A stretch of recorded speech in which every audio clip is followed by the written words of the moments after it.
espada da fé que pregamos. Louvado seja o nome do Senhor. Então, até o capítulo 8 ele fala disso, desse evangelho como o poder de Deus, os atos de Deus para nos resgatar do pecado, da eleição de Deus. Os capítulos 9 a 11 ele fala do endurecimento de Israel, para que o evangelho também chegasse a nós, os gentios. Nós falamos do evangelho, eu não me envergonho do evangelho, porque é poder de Deus para a salvação.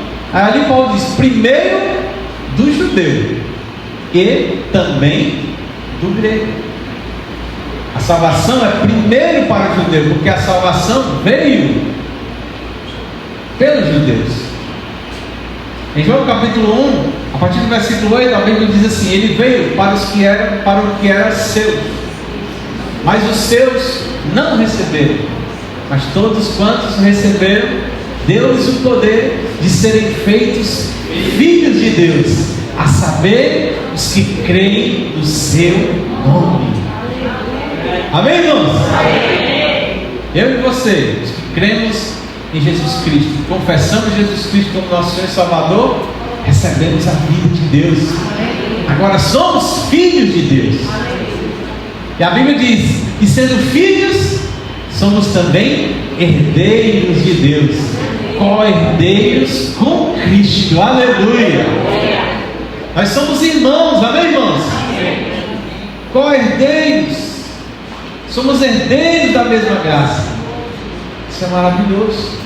Mas por que foi que aconteceu isso? Aí nos capítulos 9, 10 e 11, a Bíblia vai falar que Deus endureceu o coração dos judeus e foi quebrado os galhos da oliveira boa, para que nós, que éramos da oliveira brava, que éramos da oliveira selvagem, fôssemos enxertados na oliveira verdadeira. Amém?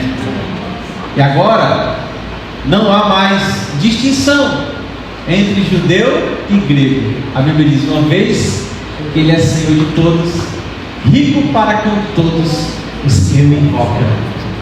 Porque todo aquele que invocar o nome do Senhor será salvo.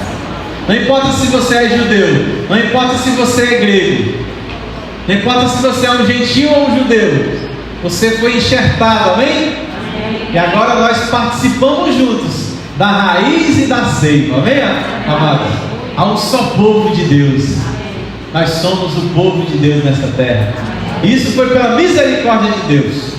Então, foi preciso os judeus endurecerem o coração e os ramos serem quebrados, para que nós fôssemos enxertados nele e participássemos agora da raiz e da seiva. Participamos da mesma porção e agora somos parte do povo de Deus. Isso estava determinado pelo Senhor antes dos tempos eternos. A Bíblia diz que é uma salvação que todos quiseram saber. Os anjos anelaram conhecer, os profetas anelaram conhecer essa grande salvação que Deus preparou para nós, os gentios. Nós que não tínhamos parte no povo de Deus, mas agora fomos colocados no mesmo ambiente, na mesma videira. Agora fazemos parte da videira verdadeira. Amém, irmãos? Lá em João 15 diz que o Senhor, Ele é a videira verdadeira e o Pai é o agricultor. E o ramo que permanece nele dá fruto. Que eu e você sejamos esses ramos dessa videira maravilhosa. Amém? Louvado seja o nome do Senhor. Então, a formação desse povo. Somos agora o povo de Deus. Nem todos os homens são filhos de Deus, são criaturas de Deus. Mas para que sejam de fato filhos de Deus, precisam crer que Jesus Cristo é o Senhor. Aí recebe a autoridade e o poder de ser feito filho de Deus, a saber, os que creem no Senhor. Uma vez agora que somos filhos de Deus, recebemos uma nova vida, uma nova natureza. Amém? Essa nova natureza é a natureza divina, é o DNA divino. Não somos apenas adotados por Deus no sentido legal, mas somos feitos filhos de Deus, porque Ele compartilhou conosco a sua vida. Quando cremos em Deus, recebemos a infusão da vida de Deus pelo Espírito. E agora temos a vida e a natureza divina. E aí quando chega a partir do capítulo 12, Paulo vai falar: ok, nós agora somos povo de Deus. Vocês agora são povos de Deus. Tudo certo, amém? Somos todos irmãos, tá tudo certo, amém, irmão? Olha aí pro lado aí, vai dar uma olhadinha nos teus irmãos. Tudo legal, né? O Senhor iniciou a obra, Ele nos salvou, Ele nos trouxe para a igreja, amém? Somos filhos de Deus, ok.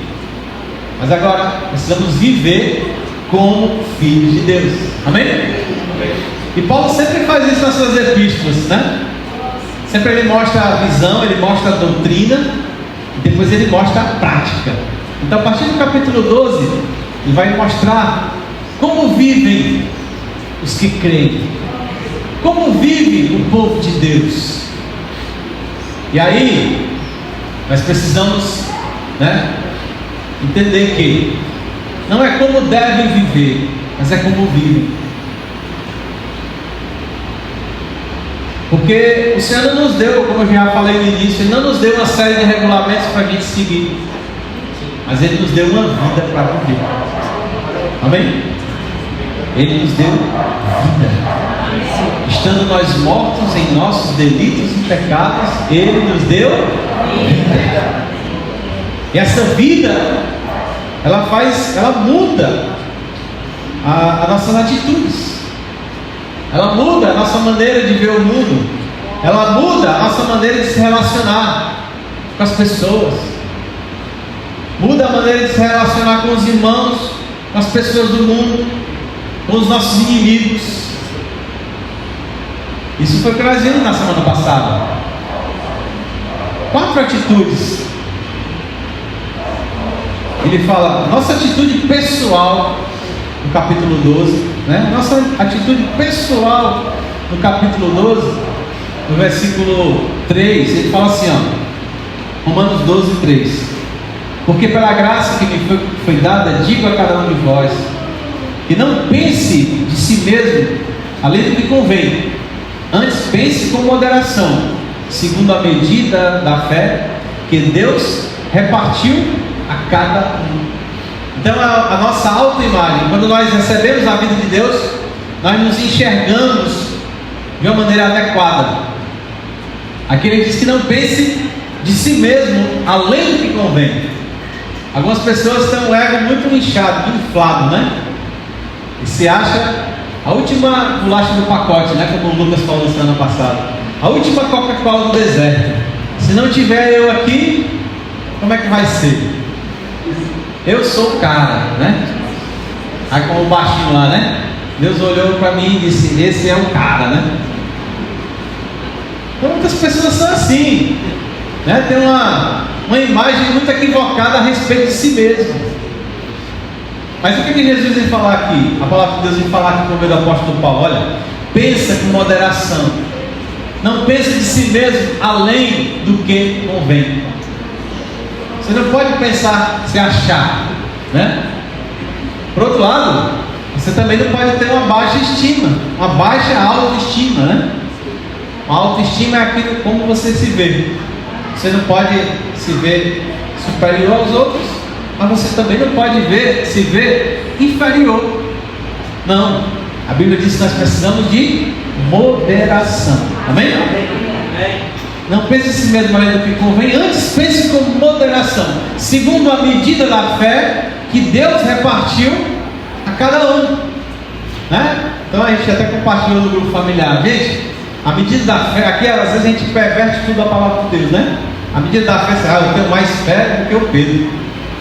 A medida minha da fé passa dele, né? Então eu me considero ainda com moderação, mas um pouco superior a ele, porque eu tenho mais fé. Não.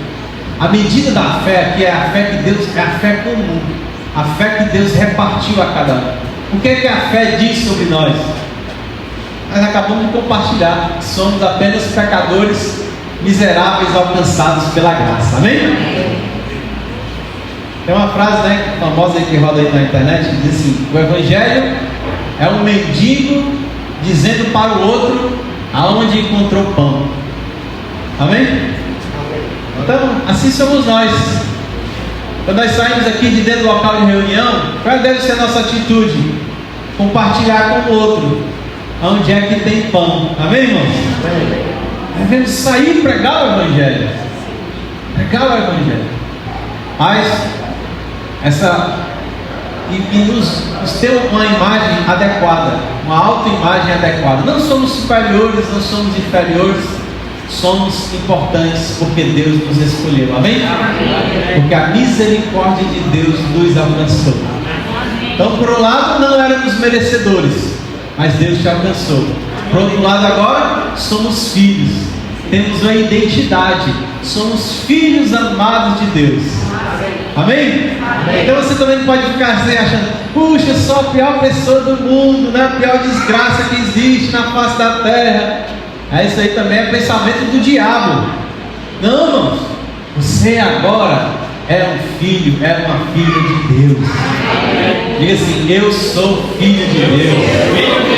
Eu sou filho amado de Deus. Você precisa ter essa consciência. Primeiro, você é um filho, uma filha de Deus. Amém? Segundo, você é um filho ou uma filha amada por Deus. Nós precisamos saber que nós somos amados por Deus. Aí João no finalzinho diz assim: e tendo amado os seus que estavam no mundo, amou-os até o fim. Irmãos, Deus vai te amar até o fim. Como Deus é eterno, Ele vai te amar eternamente. Amém? Você precisa saber que você é amado.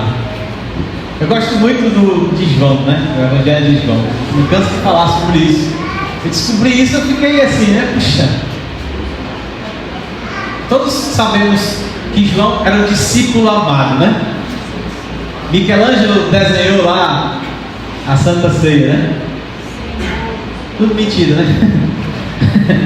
Mas algumas coisas pelo menos ele colocou João perto de Jesus.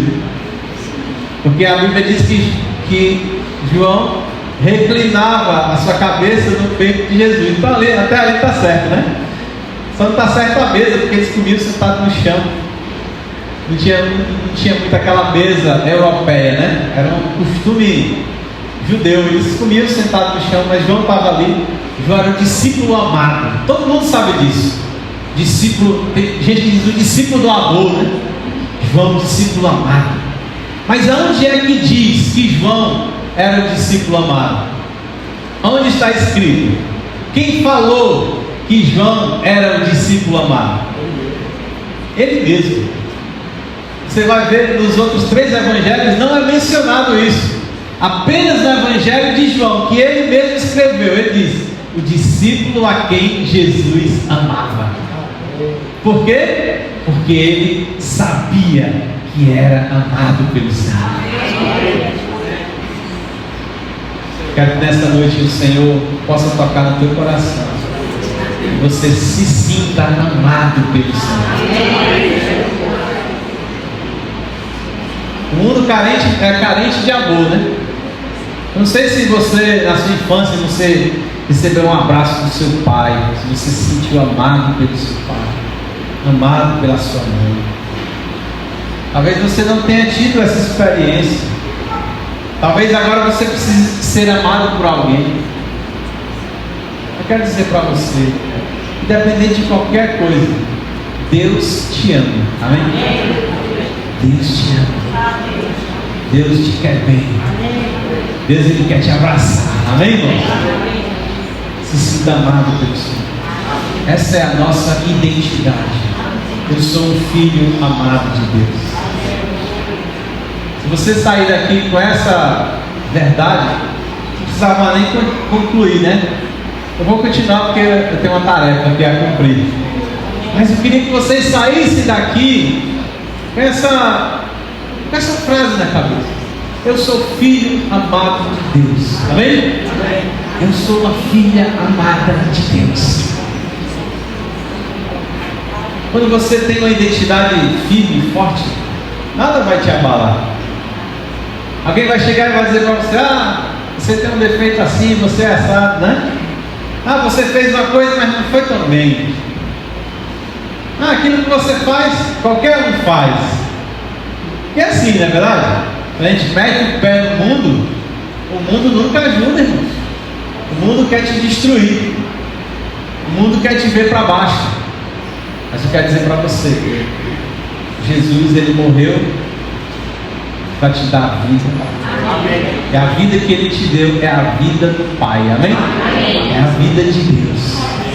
Hoje nós somos filhos e filhas de Deus. Amém? Amém. E somos amados pelo Senhor. Amém. E o Senhor está cuidando de cada um de nós.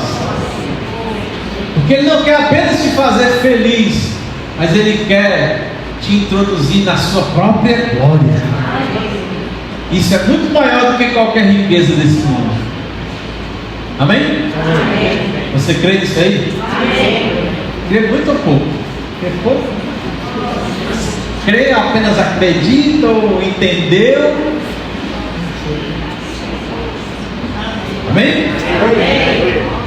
A palavra diz assim, ó: se creres, verás a glória de Deus. Amém?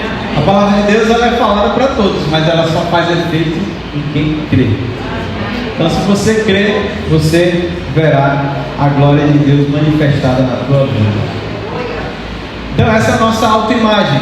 O segundo ponto que o irmão falou foi nossa atitude para com os irmãos. Isso está no versículo de 9 a 13, diz assim: o amor seja sem hipocrisia, sem cera, né? O amor precisa ser verdadeiro. Detestai o mal, apegando-vos ao bem. Amai-vos cordialmente uns aos outros com amor fraternal, preferindo-vos em honra uns aos outros. Isso que é maravilhoso, né? Os irmãos vivendo o amor fraternal. Nós vivendo no amor fraternal. Amai-vos cordialmente. Amai-vos sinceramente. Amém? Amém? Precisamos amar uns aos outros sinceramente. Um amor não fingido. Um amor sem hipocrisia. Aqui não precisamos ser atores. Precisamos amar de fato e de verdade. Amém? Amém. Sabe o que é amar de fato e de verdade? Não é sempre dizer o que a pessoa quer ouvir, mas às vezes é falar o que a pessoa precisa ouvir. Amém. Se você fala só o que eu quero ouvir, provavelmente você não me ama. Você apenas quer que eu seja legal com você. O nosso amor, irmãos, é extremamente idólatra. Porque às vezes eu olho para o Lucas e eu não amo o Lucas. Eu amo o amor com o qual ele pode me amar. Eu idolatro o amor que ele pode me dar. E aí eu não quero machucá-lo. Por quê? Porque eu não quero perder o amor que ele pode me dar. Mas a vida da igreja, a igreja de Deus, o corpo de Cristo, é o lugar de nós nos congregarmos, né? Aí em Hebreus, né? Capítulo 4, fala isso? É 4? Não deixei de congregar, como é costume de alguns. Antes, façais admoestações uns aos outros. Quanto mais quando vedes que o dia se aproxima. Então ele fala aqui que nós não podemos deixar de nos congregar. Mas devemos fazer a admoestação de uns para com os outros. 10:25, Hebreus 10:25, perdão. Então nós devemos admoestar uns aos outros. Então congregar, às vezes a gente confunde congregar com reunir. A gente confunde congregar com vir para a reunião. Às vezes você vem na terça na oração, vai na quinta lá no grupo de crescimento, você vai no Partir do Pão, você está aqui ouvindo a mensagem, e você está se reunindo e acha que está se congregando. Mas aí você vê um irmão, você convive com um irmão, você vê um irmão por aí, e o irmão está em uma situação inadequada. Aí você diz assim: o problema é dele, a salvação é individual, ele que se vire com Deus. Você está apenas reunido, mas não está se congregando com aquele grupo. Congregar é eu chegar para o Lucas e falar para ele. Se ele tiver uma situação inadequada, eu sou obrigado a falar com ele. Mas se eu tiver um amor idólatra, se eu não amar o Lucas, eu amar apenas o que ele pode me dar, eu vou evitar confrontá-lo com a verdade. Por quê? Porque eu não quero perder o que ele pode me dar. Eu não quero manchar a minha imagem com ele. Então você não ama de verdade, você é um hipócrita, um mentiroso. Precisamos nos amarmos de fato e de verdade. Amém. Nós falamos aqui com os irmãos de serviço, né? Às vezes a gente tem assuntos a tratar, situações, vamos fazer isso, vamos fazer aquilo, vamos para uma conferência, vamos não sei para onde, vamos ofertar, vamos fazer isso, aquilo. Às vezes a pessoa não concorda. E nós falamos assim, olha, se você não concorda, você tem todo o direito de falar na minha cara, eu não concordo com você, eu não entendo isso, esse rumo que a igreja está tomando, eu não quero, eu não entendo. Eu prefiro que você seja rude na minha cara, mas que você não depois esteja falando mal da igreja pelas nossas costas, né? Então você pode falar tudo, desde que seja na lata. Às vezes eu faço que nem aquele rapaz, né? Mas vem com calma, né? Vem com carinho também, né? Não precisa dessa brutalidade toda. Precisamos admoestar uns aos outros, amar uns aos outros cordialmente. Oh Senhor Jesus, isso não é fácil, irmãos, porque o mundo é cheio de hipocrisia, né? Tem até uma piada do mundo, né? Que diz assim, esse negócio de falar a verdade na frente da pessoa é falta de educação, né? A gente tem que falar mal pelas costas, né? Então, irmãos, a igreja é uma família muito mais intrincada do que uma família de pai e mãe. Por quê? Porque aqui é nosso relacionamento é um relacionamento de irmão pelo sangue de Jesus.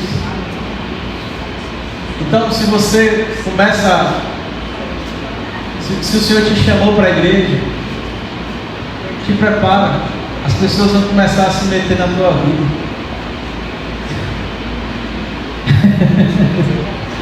As pessoas vão começar a querer te admoestar. E às vezes eu não vou gostar, irmão. Eu digo assim, não. Aí não. Não mexe nisso aí, que essa aí é a minha pedra de estimação. Isso não. Mas isso, irmãos, é o projeto de Deus para nos transformar, né? Por isso o amor seja sem hipocrisia. Diga para o seu irmão, o amor seja sem hipocrisia.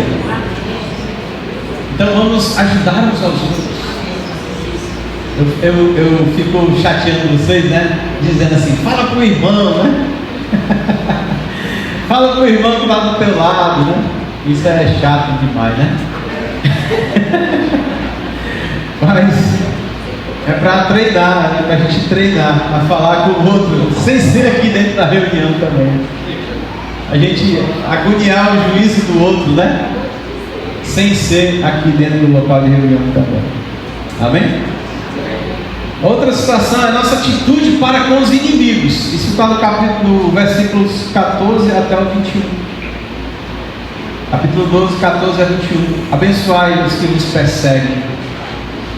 Abençoai e não amaldiçoeis. Alegrai-vos com os que se alegram e chorai com os que choram.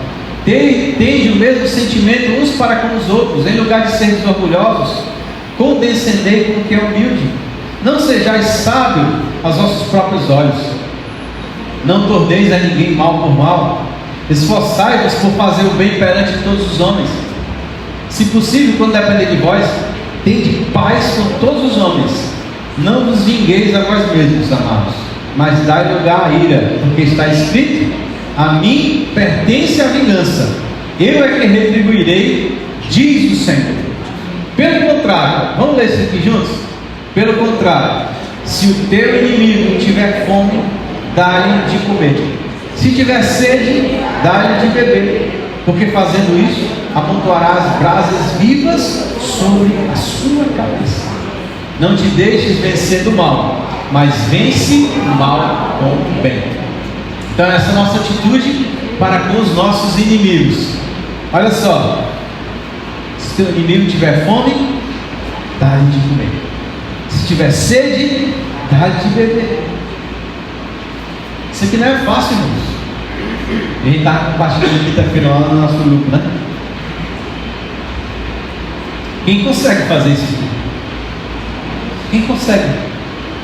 Isso aqui não é difícil não, irmão. Isso aqui não é difícil de fazer não. É impossível. Porque a gente, o ser humano, irmão, é tão ruim, tão corrompido pela queda, que pode até ser que ele dê de comer ao inimigo que tem fome e de beber ao inimigo que tem sede, mas vai dizer assim: tá vendo aí como eu sou bom e tu é ruim? É sabor de mel, né? A minha vitória hoje tem sabor de mel. Não pode ter esse sentimento de vingança, entendeu, irmãos? É por isso que ele fala aqui, ó. Ele fala aqui, ó: abençoai os que vos perseguem, abençoai e não amaldiçoeis. Orar pelos inimigos. Orar pelos inimigos. Orar pelos que nos perseguem. Isso não é fácil, irmãos. É impossível. É impossível. Como é que nós vamos cumprir essas coisas aqui? Qual é a solução para isso aqui? A mim pertence a vingança. Diz você: não, eu quero me vingar é hoje, né? Me dê essa coisa assim: quem dali vai me pagar. Vou botar ele na minha lista de oração.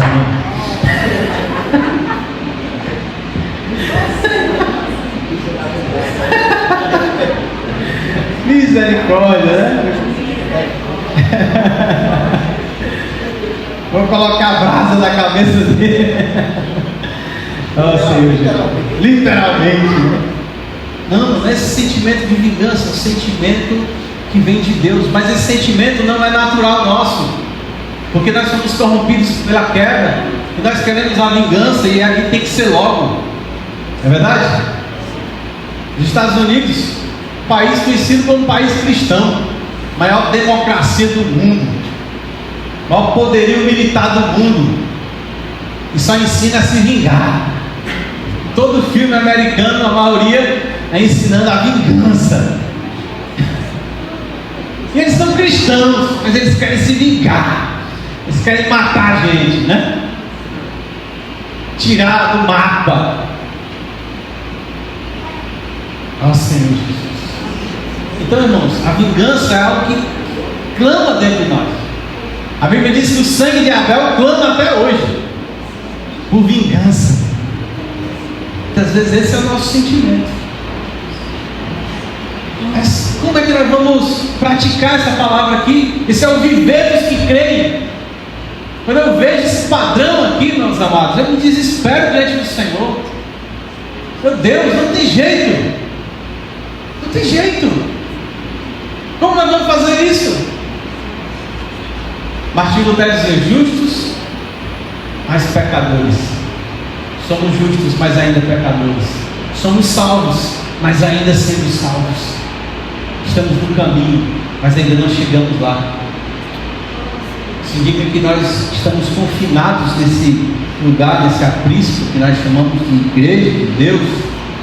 E aqui o Senhor nos coloca junto com os irmãos. Nós devemos nos congregar, querer servir, querer conviver. É uma piada nossa, né, interna, né, Deus? Uma vez a gente queria alugar um sítio, né, no carnaval, né? Vamos passar o feriado do carnaval, os irmãos todos juntos. Aí foi aquela festa, assim, vai ser bom demais. E um leva um negócio, outro leva outro, né? E aí, e um irmão só olhando assim para nós, desconfiado. Aí ele perguntou: e é quantos dias que vão ficar juntos? Aí o irmão falou: 4 dias. Ele: 4 dias? Eu não aguento vocês nem 2 horas, que dia domingo. Como é que eu vou passar 4 dias com vocês? Nós precisamos querer estar juntos, amém, irmãos? Admoestar uns aos outros, porque é assim que o Senhor nos salva, é assim que o Senhor trabalha em nós. Pergunto para você: você quer continuar a mesma pessoa ou você quer ser transformado por Jesus? Quem quer ser transformado diz amém. Tem umas câmeras aí, viu? Quem disse amém já está registrado. Depois não vem reclamar, né? Ó Senhor Jesus. Como podemos viver essa vida, amados? Isso é impossível diante da minha natureza humana. O apóstolo Paulo, ele começa o capítulo 12 mostrando o segredo para isso aqui. Ele começa o capítulo dizendo assim, ó: rogo-vos. Romanos capítulo 12, versículo 1: rogo-vos, pois, irmãos, pelas misericórdias de Deus, que apresenteis o vosso corpo por sacrifício vivo, santo e agradável a Deus, que é o vosso culto racional. Amém? Rogo-vos. Ele faz um rogo: apresenta o teu corpo como um sacrifício vivo, santo e agradável a Deus. Esse sacrifício aqui, amados, não é um sacrifício pela culpa, não é um sacrifício pelo pecado, porque esse sacrifício pela culpa e pelo pecado já foi feito por Jesus Cristo na cruz, amém? Você vai se sacrificar, entregar o teu corpo, não é mais para tu ser salvo, mas é em ação de graças, é em gratidão ao Senhor, amém? Você consegue ter esse nível de gratidão ao Senhor e oferecer o teu corpo um sacrifício vivo, santo e agradável a Deus? Paulo está dizendo aqui: esse é o vosso culto racional. O que isso significa? Se você não faz isso, você no mínimo não está batendo bem da bola. Você é meio louco, ou totalmente louco, porque Jesus já fez tudo por você. Jesus já deu a vida por você, já compartilhou com você a vida de Deus. E agora o que é que você faz? Qual é a coisa mais racional? Você ia para o inferno e Deus te tirou do caminho do inferno, amém? Qual é a tua atitude mais racional? Senhor, eu me consagro a Ti. Você tem coragem de dizer isso? Senhor, eu me consagro a Ti. Ofereço o meu corpo. E o sacrifício de ação de graças é um sacrifício total, amém? É uma oferta irremissível. Você tem que se entregar completamente. Completamente. Não é por partes. Você tem que se entregar por completo. Aí ele diz aqui no versículo 2: e não vos conformeis com este século, mas transformai-vos pela renovação da vossa mente, para que experimenteis qual seja a boa, agradável e perfeita vontade de Deus. Nós vimos aqui na semana passada a palavra não vos conformeis. A palavra conformeis é esquema. Não entra no esquema desse século. A palavra século é aion, é era. O mundo é o cosmos, é a organização do mundo. Nós não estamos falando do planeta Terra. Estamos falando da organização do mundo, que é o cosmos. E dentro de cada tempo, nesse cosmos, nesse mundo, tem uma era. Vou dar um exemplo para vocês. Cada vez tem uma moda, né? Tem uma vez que a calça é aqui, né? Das irmãs, né? Na boca do estômago, né? Que eles dizem. Tem vezes que vai descendo, né? Aí fica lá embaixo. Tem vezes que a calça é boca de sino. Tem vezes que é pisando, o sapato pisando por cima da calça. Tem vezes que é pegando siri. São modas, não é verdade? Cada época tem uma moda. Tem uma hora que tem uma cor da moda, tem a paleta da moda, né? Paleta de cores e tal, né? Tudo isso é uma coisa que muda de acordo com o tempo, não é verdade?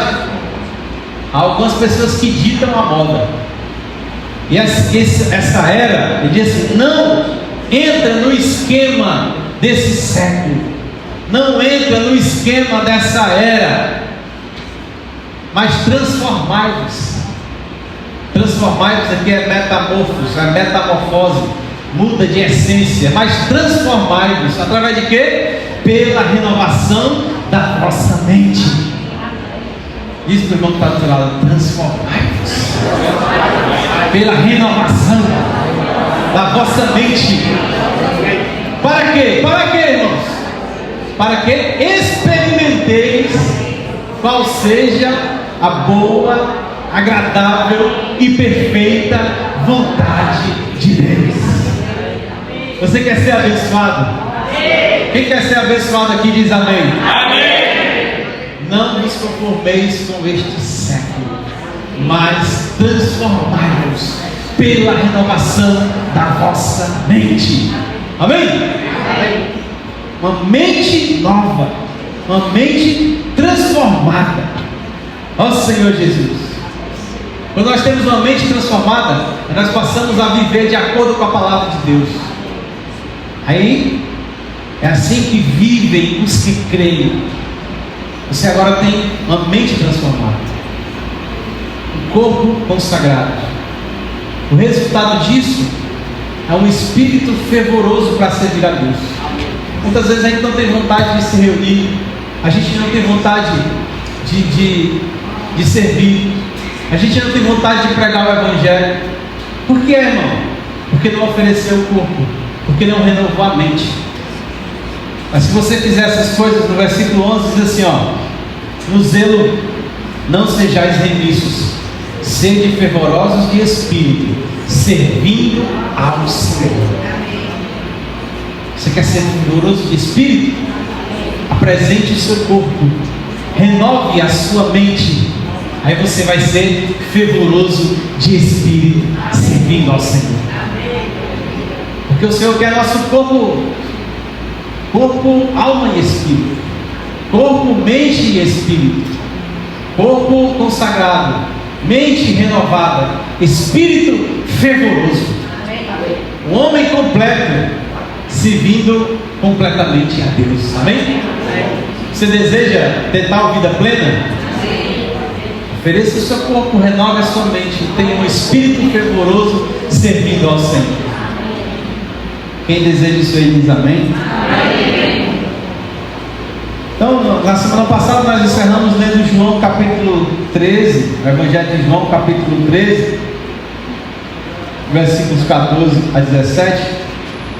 Ele falava assim, ó, João capítulo 13, 14 diz assim, ó: se me pedis alguma coisa, 13, a partir do 14. Ora, se eu sendo o Senhor e Mestre vos lavei os pés, vós também deveis lavar os pés uns dos outros. Amém, irmãos? Olha só, o Senhor dizendo para os discípulos: se eu sou o Senhor de vocês, eu vos ensinei a lavar os pés uns dos outros, vocês também devem lavar os pés uns dos outros. Porque eu vos dei um exemplo, para que, como eu vos fiz, façais vós também. Versículo 16: em verdade vos digo, que o servo não é maior do que o seu Senhor, nem o enviado maior do que aquele que o enviou. Vamos ler juntos 17? Ora, se sabeis estas coisas, bem-aventurados sois se as praticais. Vamos ler juntos. Leia o irmão, lê para o outro esse versículo, amém? Ora,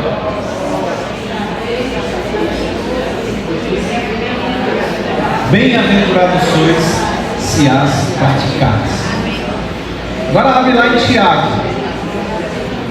Abre lá em Tiago capítulo 1, versículo 23 ao 27. Ele diz assim, Tiago 1, 23 a 27. Porque se alguém é ouvinte da palavra e não praticante, assemelha-se ao homem que contempla no espelho o seu rosto natural. Pois assim mesmo se contempla e se retira e para logo se esquece de como era a sua aparência. Mas aquele que considera atentamente na lei perfeita, lei da liberdade, e nela persevera, não sendo ouvinte negligente, mas operoso praticante, esse será bem-aventurado em tudo que realizar. Olha só que interessante. Olha só que alerta aqui que o Tiago está fazendo para nós. Se a gente apenas vem na reunião no domingo, escuta a palavra e vai embora, e não se importa mais com isso durante a semana, é como se você tivesse a oportunidade de se olhar no espelho só no domingo. Você se olha no espelho, dá uma ajeitada no cabelo e vai embora. Não tem mais espelho, você não consegue mais se ver. Você não vai saber muito como é que está aí a lataria, né? Você vai até se esquecer do seu próprio rosto. Assim também é a palavra de Deus. Nós precisamos permanecer diante da palavra de Deus, amém, irmãos? Amém. Para que a palavra seja a nossa expressão. Você quer expressar a Deus? Amém. Permaneça na presença de Deus, amém? Pratique a palavra, viva por essa palavra. Não seja só um ouvinte, mas seja um operoso praticante. É isso que o apóstolo Paulo está falando aqui. Nós não precisamos só ouvir a palavra, só conhecer a doutrina, mas precisamos viver pela vida que nós recebemos. 2 Coríntios capítulo 5, versículo 17. 2 Coríntios 5, 17. Diz assim, vou ler aqui para vocês. E assim, se alguém está em Cristo, é nova criatura. As coisas antigas já passaram, e eis que se fizeram novas. Amém? As coisas antigas já passaram, e eis que se fizeram novas. Em 1 Coríntios, voltando um pouco, no capítulo 6, versículo 9, ele diz assim, ou não sabeis que os injustos não herdarão o reino de Deus? Não vos enganeis, nem impuros, nem idólatras, nem adúlteros, nem efeminados, nem sodomitas, nem ladrões, nem avarentos, nem bêbados, nem maldizentes, nem roubadores herdarão o reino de Deus. Ok? Tais foste alguns de vós, no versículo 11. Mas vós vos lavastes, mas fostes santificados, amém, irmãos? Amém. Mas fostes justificados em o nome do nosso Senhor Jesus Cristo e no Espírito do nosso Deus. Amém. Tais foste alguns de vós. Recebemos uma nova vida, amém? Se alguém está em Cristo, é nova criatura. Diga forte assim: eu estou em Cristo. Eu sou nova criatura, amém, irmão? Senhor Jesus. Lá em Colossenses, eu acho, capítulo versículo 13, diz que o Senhor nos transportou do império das trevas, nos libertou do império das trevas e nos transportou para o reino do Filho de seu amor. Então nós antes estávamos em uma outra esfera, em um outro mundo.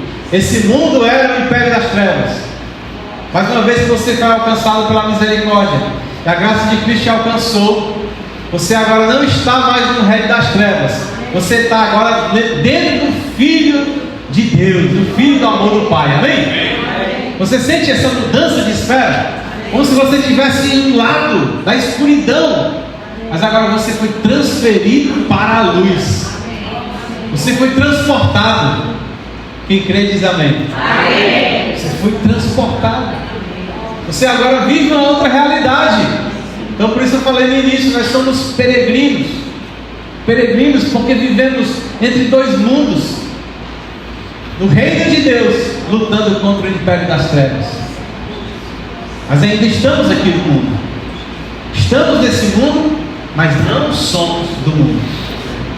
O Senhor Jesus, em sua oração sacerdotal, lá em João capítulo 17, ele fala assim: Pai, eu não estou mais no mundo, mas eles ainda estão no mundo. Ou seja, nós temos uma vida que não é desse mundo, mas ainda vivemos e andamos nesse mundo. Por isso somos peregrinos, somos estrangeiros. 1 de Pedro capítulo 2, versículo 11, ele vai falar sobre isso. 1 Pedro capítulo 2, Versículo 11 diz assim: amados, exorto-vos como peregrinos e forasteiros que sois, a vos absterdes das paixões carnais que fazem guerra contra a alma. Nós somos peregrinos, nós não somos daqui. Amém? Amém. Tem duas questões, né? A Bíblia diz que nós antes éramos estrangeiros e forasteiros, não éramos da família de Deus. Ok? Por quê? Porque nós estávamos na esfera do mundo. Mas uma vez que nós recebemos a vida de Deus, não somos mais peregrinos em relação a Deus e à família de Deus. Somos agora da família da fé. Amém? Mas uma vez que agora somos da família da fé, somos peregrinos e forasteiros em relação ao mundo. Por isso o Senhor Jesus diz: não ameis o mundo, nem as coisas que há no mundo, porque aquele que ama o mundo, o amor do Pai não está nele. Ó Senhor Jesus, somos peregrinos e forasteiros aqui. João 16, o Senhor vai dizer que, João 16, versículos 28 e 23, ele vai dizer assim: eu entrei no mundo, o Senhor entrou no mundo para nos resgatar do mundo. Amém? Ele desceu do céu, ele se fez carne, ele entrou no mundo para nos resgatar do mundo. Gálatas capítulo 1, versículo 4, é que ele vai falar sobre isso. Gálatas capítulo 1, versículo 4. Vou ler rapidinho aqui para vocês. Gálatas 1, 4. Ele diz: o qual se entregou a si mesmo pelos nossos pecados, para nos desarraigar deste mundo perverso, segundo a vontade de nosso Deus e Pai. Amém? Jesus entrou no mundo para te desarraigar do mundo. Nós precisamos, dia após dia, cortar os nossos laços. Amém, irmãos? As nossas raízes não devem estar no mundo, mas nós precisamos estar arraigados em Deus. Filipenses capítulo 3, versículo 20 diz assim: pois a nossa pátria está nos céus, de onde também aguardamos o Salvador, o Senhor Jesus Cristo. Amém? A sua pátria é celestial. Amém? A sua pátria é celestial. Hebreus capítulo 13, versículo 14 diz o seguinte: na verdade, não temos aqui cidade permanente, mas buscamos a que há de vir. Na verdade, não temos aqui cidade permanente, mas buscamos a que há de vir. Isso aqui é uma pancada, né? Um soco no nosso estômago, né? Ó Senhor Jesus. Ok, não somos daqui, nem viemos para ficar, certo? Ok? Mas o que faremos enquanto aqui estamos? O que faremos enquanto estamos aqui? A minha pátria é celestial. A cidade que eu busco não é essa cidade, mas é a cidade que há de vir. Mas o que faremos enquanto estamos aqui? O que faremos enquanto estamos aqui? Né? Senhor Jesus. João capítulo 9. Evangelho de João capítulo 9, versículo 5. Olha só o que aqui diz: enquanto estou no mundo, sou a luz do mundo. Amém? Leia isso aí, foi o Senhor Jesus que disse, mas leia como se você estivesse tendo essa realidade. Leia bem forte, bem alto. Vamos ler juntos? Enquanto estou no mundo, sou a luz do mundo. Amém, irmãos? Enquanto estou aqui, sou a luz do mundo. Mateus capítulo 5, versículo 14. Jesus diz assim para os discípulos: vós sois a luz do mundo. Olha para o irmão que está perto de vocês e diz para ele: vós sois a luz do mundo.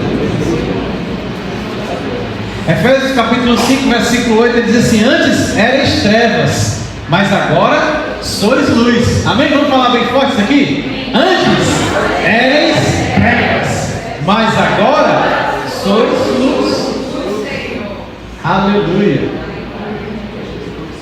Então a nossa atitude para com esse mundo deve ser uma atitude de cidadãos do reino dos céus, de pessoas que vivem para alumiar, para clarear. Aí no capítulo 13 ele fala aquilo que a gente já leu: todo homem esteja sujeito às autoridades superiores, porque não há autoridade que não proceda de Deus. Nós precisamos então nos submeter às autoridades desse mundo. Por quê? Porque o princípio da autoridade, ele procede de Deus. Não é a pessoa em si, mas é um princípio de autoridade. Os filhos devem respeitar os pais, os alunos devem respeitar os professores, nós devemos nos sujeitar às autoridades policiais, aos magistrados, aos governantes. Por quê? Porque somos luz desse mundo. Então vivemos entre dois mundos. Por um lado, obedecemos, como a palavra falou aqui, por questão de consciência. Nós devemos obedecer à lei do trânsito, não é só para não levar a multa, mas é também por dever de consciência. Por um lado, estamos nesse mundo como luz do mundo, para que as pessoas possam olhar para nós e possam ser também alumiadas. Amém? Porque o mundo jaz nas trevas. Por outro lado, temos a nossa consciência. É lógico que quando fala aqui de consciência, mostra aqui que a autoridade, como diz lá em Daniel no capítulo 4, que todos os reinos estão sujeitos a Deus, que todas as autoridades estão sujeitas a Deus. E aqui no versículo 4 do capítulo 13, ele diz que a autoridade é ministro de Deus para o nosso bem. A palavra ministro é diácono. A autoridade é um diácono de Deus para nos servir, para o nosso bem. É bem verdade que as autoridades, eles sempre abusam do poder de autoridade. E nós, como igreja, apesar de sermos submissos às autoridades, a exemplo dos profetas do Antigo Testamento, muitas vezes temos que nos insurgir, não contra a autoridade, mas para profetizar e dizer para a autoridade que ele se excedeu naquele ponto. É triste, irmãos, porque os cristãos ultimamente, por causa da polarização da política, eles tomam partido por algum tipo de político, e aí eles passam a endeusar aquele político e achar que aquele político é o enviado de Deus e não sei o quê. O enviado de Deus era o outro, esse não é, esse dessa vez não, aquele daquela vez, o azul foi enviado de Deus, e o vermelho foi enviado de Deus também. Quer você goste, quer você não goste, quer ele seja bom, quer ele seja corrupto, eu vou provar para vocês. Paulo estava falando isso aqui debaixo do Império Romano, o império mais cruel, sanguinário contra os cristãos que já existiu em todos os tempos. E eles pegavam os cristãos e penduravam numa cruz. Eles invadiram Jerusalém e mataram tantos cristãos e tantos judeus, que Flávio José disse que ao redor de Jerusalém, no ano 70 depois de Cristo, havia tantas cruzes, gente pendurada ao redor de Jerusalém, que parecia uma floresta de cruzes. E Paulo olha para esse governo e disse: sede submisso às autoridades. Infelizmente os crentes acham que um lado é de Deus e o outro lado é de Satanás, e aí eu vou obedecer a um cegamente e eu vou detonar o outro cegamente. Não, nós nos submetemos de acordo com a vontade de Deus. Se o governo faz algo que é contra a nossa consciência cristã, nós devemos, a exemplo dos profetas do Antigo Testamento, ser os primeiros a meter o dedo na cara do governante e dizer para ele: você está errado, você é corrupto e está mexendo no dinheiro da viúva e do órfão. Era assim que deveria ser. João Batista, ele não simplesmente denunciou os demandos de Herodes, mas ele falou até mesmo do pecado de Herodes, e por causa disso, ele perdeu a cabeça, ele perdeu a sua vida.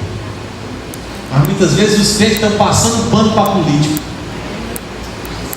Se chegar um vereador, um prefeito, no meio de uma congregação, todo mundo vai dizer: levanta aí, autoridade, não sei o que. Ninguém vai falar: aqui está o prefeito, muito bem-vindo prefeito, mas o lixo está ali na rua.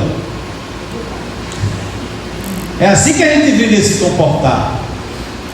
Mas o imposto não está sendo aplicado da maneira devida. É assim que o verdadeiro cristão deve se comportar: ser submisso às autoridades, mas não ser conivente com o erro. Isso aí é assunto para outro dia, né? Acho que é assunto para outro dia, né? Já estão me empolgando demais, né? Os meninos já estão aqui, é porque já está na hora de terminar. Eu vi eles agora, vocês deviam ter me avisado. Senhor Jesus, mas eu quero só encerrar aqui três passagens aqui. Jeremias capítulo 29. Nossa atitude, né? Nossa atitude aqui como filhos de Deus, como pessoas que vivem aqui nessa terra. Jeremias 29, versículo 4. Diz assim, ó: